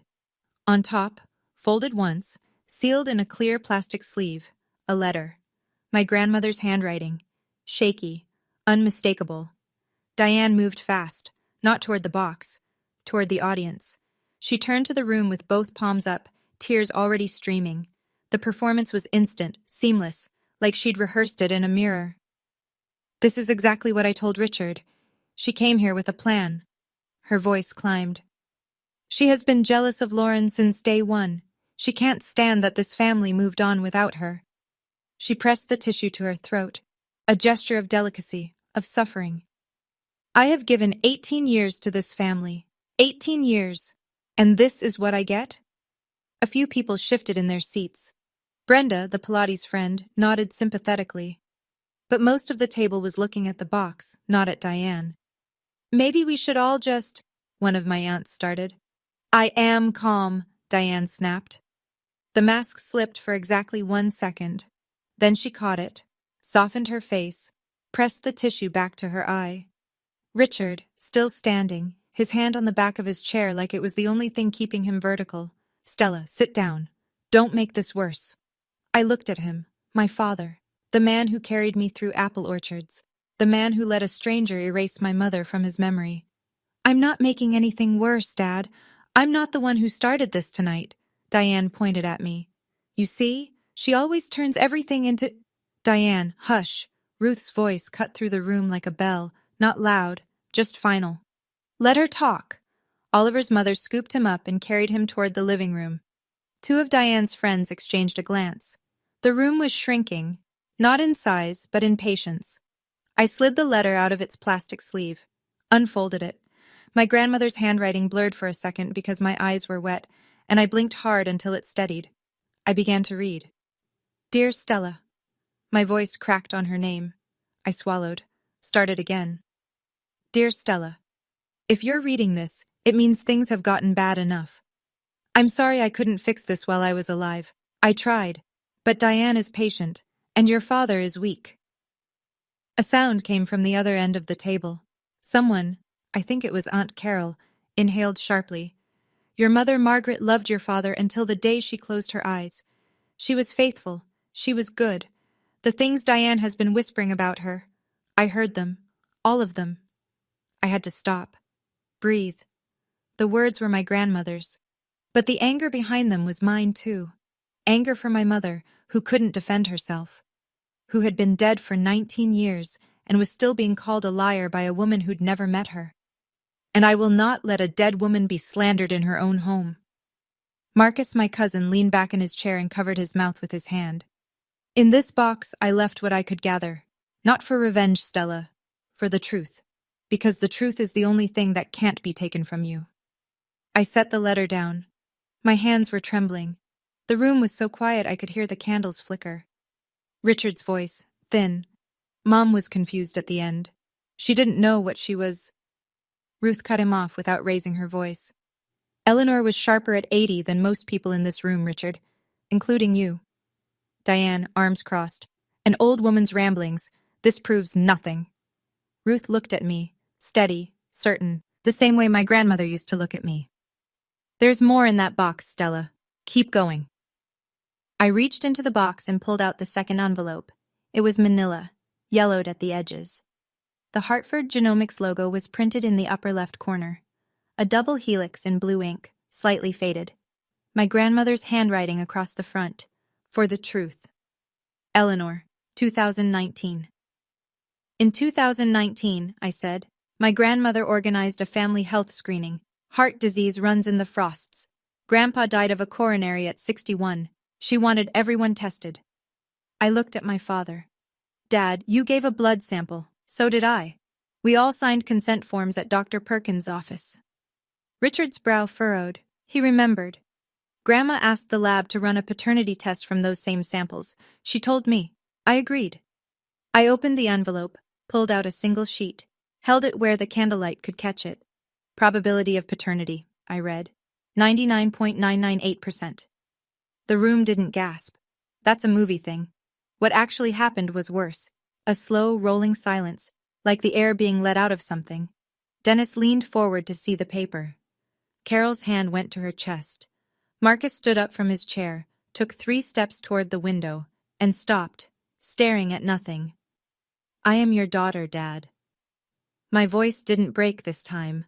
It was low and even and sadder than I wanted it to be. I have always been your daughter, Diane. That's— anyone can fake. Hartford Genomics, Ruth said from her seat, calm as stone. I drove Eleanor there myself. The lab stores samples. They have records. Call them, Diane. Call them right now. I set the paper on the table, face up, next to the cranberry sauce. This isn't a court document, I said, but it's from a certified lab with stored samples, and if anyone in this room has doubts, Dad, you can walk into any clinic tomorrow and we'll do it again. I'll pay. Nobody spoke. My father was staring at the paper like it was a mirror showing him something he didn't want to see. My father picked up the lab report. His hands shook so badly the paper rattled. He read it again. Then he set it down and looked at Diane. Not the way a husband looks at a wife. The way a man looks at a locked door he's just realized he built himself. You told me? His voice was barely a whisper. You told me she wasn't mine. Diane's chin lifted. Richard, I believed it. Margaret was my wife. The word came out of him like something torn loose. 2 of the aunts froze mid-step in the kitchen doorway, plates in hand. And Stella is my daughter. And in front of everyone, He sat down, not deliberately. His legs just gave. He put his head in his hands. His shoulders shook. I stood 6 feet away, close enough to touch him. Every instinct I'd built over 18 years, be good, be patient, go to him, make it easier, pulled at me like a current. My feet wanted to move. My arms wanted to reach out. I didn't move. For the first time in my life, I chose myself first. Lauren's chair scraped back. She stood without looking at anyone, walked to the front door, and disappeared onto the porch. The door clicked shut behind her. Diane was still standing, still performing. But the audience had turned. "Richard, she's manipulating." "Stop." One word.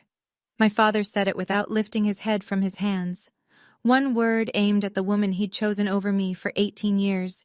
But sitting in that dining room, watching him crumble, I didn't feel victory.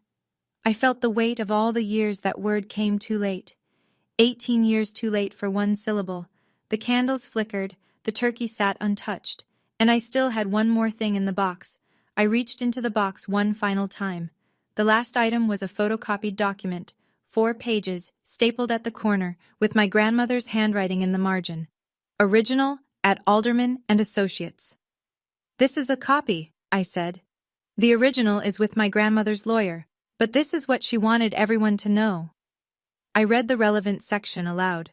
My voice was steady now, not because I wasn't shaking inside, because my grandmother's words deserved to be heard clearly. "I, Eleanor Marie Frost, being of sound mind, hereby amend my last will and testament with the following codicil. I leave the family residence at 14 Maple Hill Road to my granddaughter, Stella Margaret Frost, in full and unconditional ownership." Someone whispered, "Oh my God." I didn't see who. "The codicil states the reason," I continued. "My son Richard has been unduly influenced in his decisions regarding his firstborn. I leave the family home to Stella to ensure she always has a place." Diane went white. Not red. White. The color left her face like water draining from a sink. "That's not valid," she said. "Richard told me Eleanor left everything to him." Ruth spoke, still seated, still calm. "Because you hid the letters from the law office, Diane. Mr. Alderman sent 2 notification letters to this house. Neither one was answered." She paused. "He told me himself."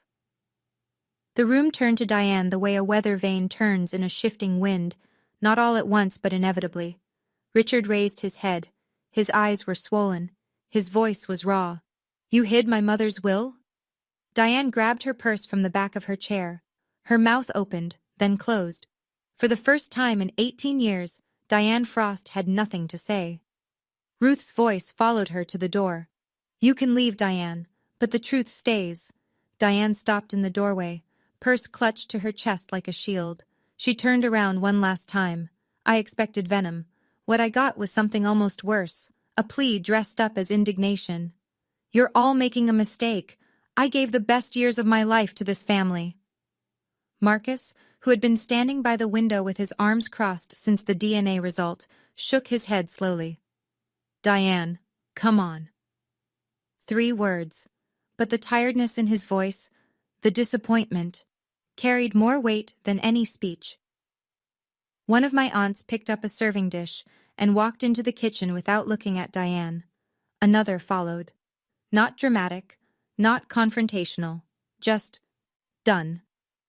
The way Midwestern women end things, by quietly refusing to be in the same room. Diane looked at Richard. "Are you coming?"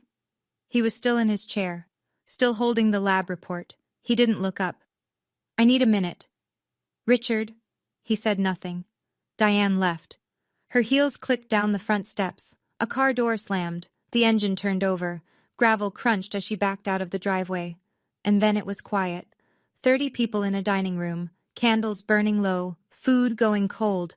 Nobody knew what to do next because there's no etiquette book for this, no chapter titled, "What to Serve After Your Stepmother's Lies Collapse at the Dinner Table." Pastor Thompson folded his napkin neatly. "I think the family could use some space," he said, and a few of Diane's friends and the golf buddies murmured agreement, collecting coats, saying soft goodbyes. I stepped out onto the porch for air, and that's where I found Lauren. She was sitting on the top step, elbows on her knees, staring at the driveway where her mother's taillights had just disappeared. She wasn't crying for Diane, I could tell. She was crying for the thing underneath, the realization that the life she'd been living, the family she thought she had been built on a foundation her mother had been pouring poison into for 18 years. And the foundation had just cracked. By 7 o'clock, the house was nearly empty. A few relatives lingered in the kitchen, wrapping leftovers in foil, speaking in low voices. Ruth washed dishes at the sink like it was any other Thursday. Steady hands, warm water, no wasted movement. I sat on the bottom step of the staircase with my phone in my hand. I'd already dialed the number printed on the codicil's cover page. Gerald Alderman, attorney at law. It rang 4 times. Voicemail. An older man's voice, unhurried. You've reached the office of Gerald Alderman. We are closed for the holiday. Please leave a message and we will return your call on the next business day. I pressed the phone to my ear and tried to keep my voice even. Mr. Alderman, this is Stella Frost, Eleanor Frost's granddaughter. I found the box. I need to speak with you. Please call me back. I hung up, stared at the screen. Nothing. The confirmation would have to wait. Richard was still at the dining table, alone now. The place settings had been cleared around him, but he hadn't moved. He looked like a man sitting in the ruins of something he'd helped demolish. I walked past him toward the stairs. Stopped. I'm staying here tonight, Dad. In Grandma's room. We'll figure out the rest later. He looked up. His eyes were bloodshot and old. Older than 58. Stella, Not tonight, Dad. I gripped the banister. Not tonight. I climbed the stairs to my grandmother's room, opened the door. Lavender. The quilt she'd had since 1987. On the bedside table, a framed photo of my mother, young and laughing in the backyard garden. Diane had stripped every other photo of Margaret from this house, but she'd never entered this room. I lay on my grandmother's bed, held the empty blue shoebox against my chest. It had done its job. But I didn't sleep, not because of the silence, because of the question circling my head like a bird that wouldn't land. Why did it take 18 years and a piece of paper for my father to look at me? My phone rang at 8:14 the next morning. I was already awake, hadn't really slept. The room was cold and gray, the way New England mornings are in late November. I picked up on the second ring. Ms. Frost? This is Gerald Alderman. I received your message. His voice was warm, measured, the voice of a man who'd practiced law for 40 years and never once rushed through a sentence. I've been expecting this call, he said. Not today specifically, but eventually. Your grandmother told me it would come. I sat up, pulled the quilt around my shoulders. Is it real? The codicil? Is it valid? It is. Eleanor executed it in my office on September 14th, 2020. 2 witnesses, both members of my staff, neither related to the family, notarized. She also signed a capacity declaration, and I personally documented her mental acuity at the time of signing. He paused. I sent 2 notification letters to the house after her passing. Neither was returned. Neither was acknowledged. I suspected interference, but I had no proof until now. Diane intercepted them, I said. That's consistent with what I suspected, and it's something the probate court will take seriously. I exhaled. The air left my chest in a way that felt like something unclenching. What do I do now? Come to my office Monday. We file the transfer through probate. It may take a few weeks, possibly a couple of months, but the documentation is thorough, Stella. Your grandmother made certain of that. I looked out the window, the backyard, my mother's garden, overgrown now, mostly dead stalks and bare soil. But the boxwood border she'd planted 25 years ago was still standing. Thank you, Mr. Alderman. Don't thank me. A pause, a softening. Thank Eleanor. She did all the hard work. I hung up, set the phone on the quilt, pressed my palms against my eyes until the tears stopped. Then I went downstairs to make coffee, because the world keeps going, even after it breaks. 2 weeks later, this is what the wreckage looked like. Diane hired a lawyer. The lawyer reviewed the codicil, 2 independent witnesses, notarization, capacity declaration, county filing, and declined to take the case. There was nothing to contest. My grandmother had built her paperwork like a fortress. Diane called Pastor Thompson next, asked him to sit down with me and talk about forgiveness and family unity. Pastor Thompson told her, politely but clearly, "I was there, Diane. I think the person who needs guidance right now isn't Stella." In the church, the Whisper Network reversed direction. For 18 years, Diane had been the devoted second wife, the woman who saved Richard from his grief. Suddenly, people were remembering things, small moments, offhand comments, that looked different in the new light. She always did talk over Stella at potlucks. Remember when she forgot to invite Stella to the Christmas pageant? The same community that had nodded along to Diane's version for nearly 2 decades was now quietly, uncomfortably rewriting the story. My phone filled with messages. Marcus, your grandma would be so proud. Aunt Carol, I'm sorry I didn't see it sooner. A few people stayed silent. I didn't blame them. It takes time to admit you were fooled. Alderman called with one more piece of information. The intercepted notification letters. Diane's refusal to respond to legal correspondence regarding the estate could be reported to the probate court. The court could sanction her, potentially bar her from any involvement in future estate proceedings. I chose not to pursue it. I wanted the house and the truth. That was enough. Then the pastor called me, privately, and he told me something I never expected to hear. 3 years ago, he said, your grandmother came to see me.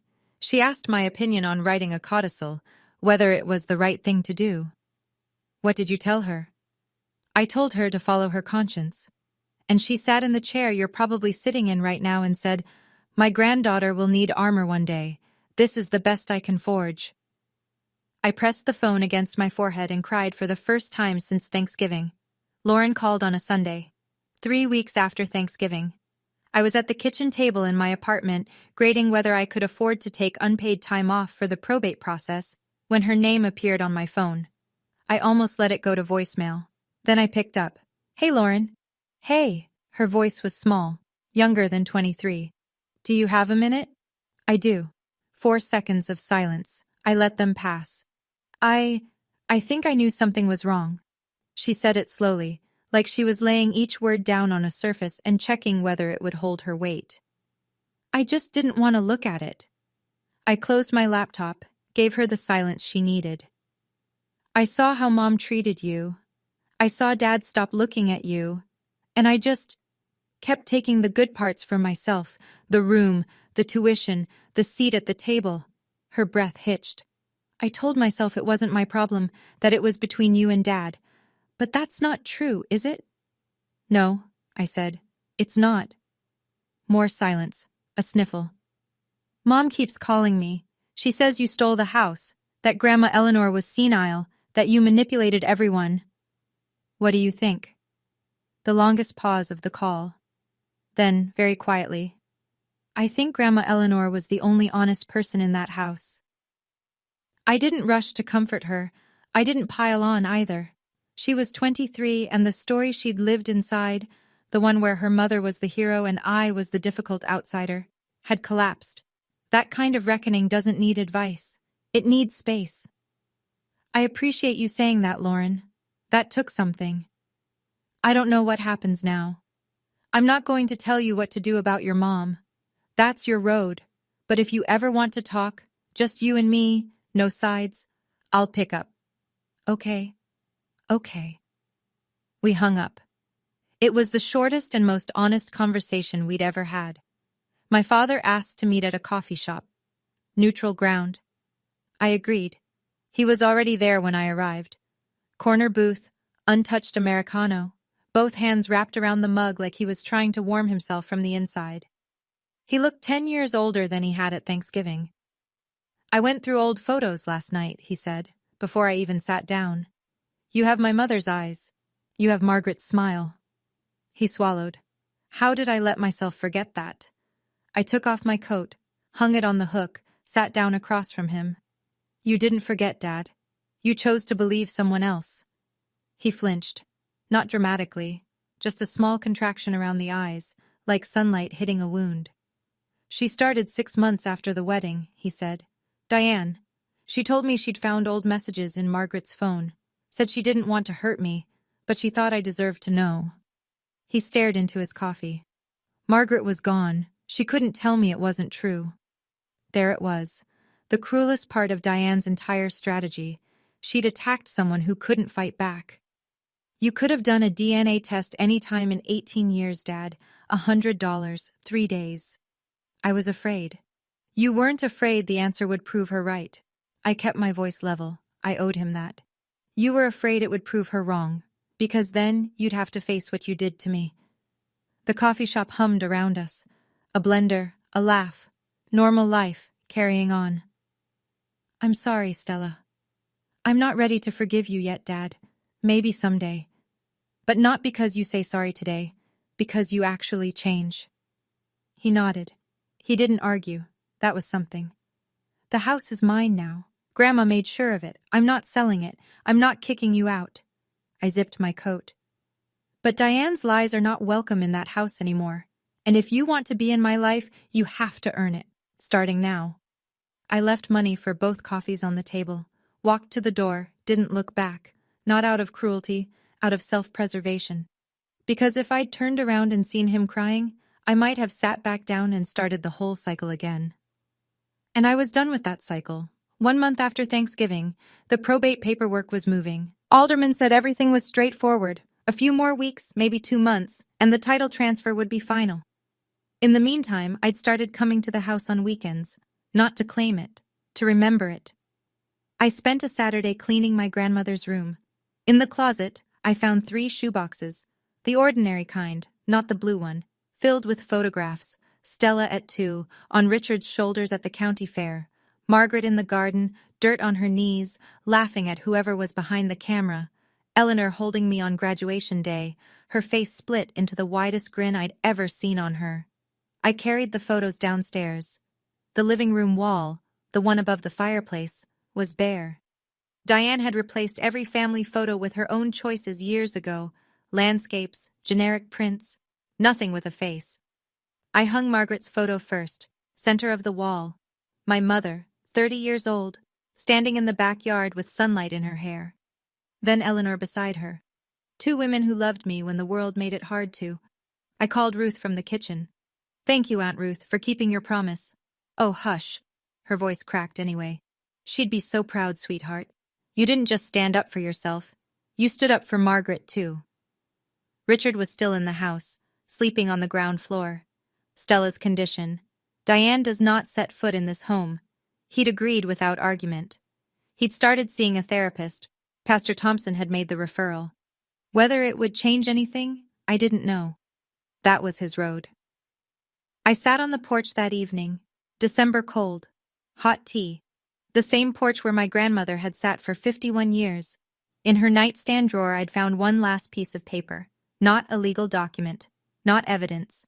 Just a note in her handwriting. Stella, the house is just wood and walls. You are the home. Love, Grandma. I folded it up and put it in my wallet, behind my driver's license, where I could feel it every time I reached for something ordinary. I didn't win that night. There's no winning when your father calls you a stranger in front of your whole family. But I stopped losing. I stopped letting silence be mistaken for acceptance. I stopped letting someone else's lies define who I am. I stopped setting myself on fire to keep their house warm, and it turned out the house was mine all along. If you're listening to this and you recognize something, the favoritism, the whispers, the feeling of being erased inside your own family, I want you to know you're not crazy. It's real, and you don't have to earn the love you were owed from birth. My grandmother taught me that. Not with a lecture, not with a confrontation, with a blue shoebox hidden behind her old shoes, with a letter that defended my dead mother's honor, with the truth she was brave enough to save when I was too young to save it myself. Here's what I've learned, now that the dust has settled and I can see clearly. Time is not forgiveness. Forgiveness requires change. And boundaries aren't walls. They're doors with locks. You decide who gets the key. I still love my father. I'm learning whether I can forgive him. Some days I think yes. Some days I sit on my grandmother's porch and I'm 13 again, standing at a grave, and forgiveness feels like a foreign language. But I'm never again going to beg someone to love me back. This is my house now. 3 generations of Frost women held onto it. My grandmother, my mother, and now me. And for the first time in 18 years, I belong somewhere. If Stella's story reminded you of someone, or of yourself, drop a comment. I set my boundary. And if you think someone needs to hear this tonight, share it with them. There's another story waiting for you in the description, about a mother who showed up at her daughter's wedding with the truth nobody expected. I'll see you there.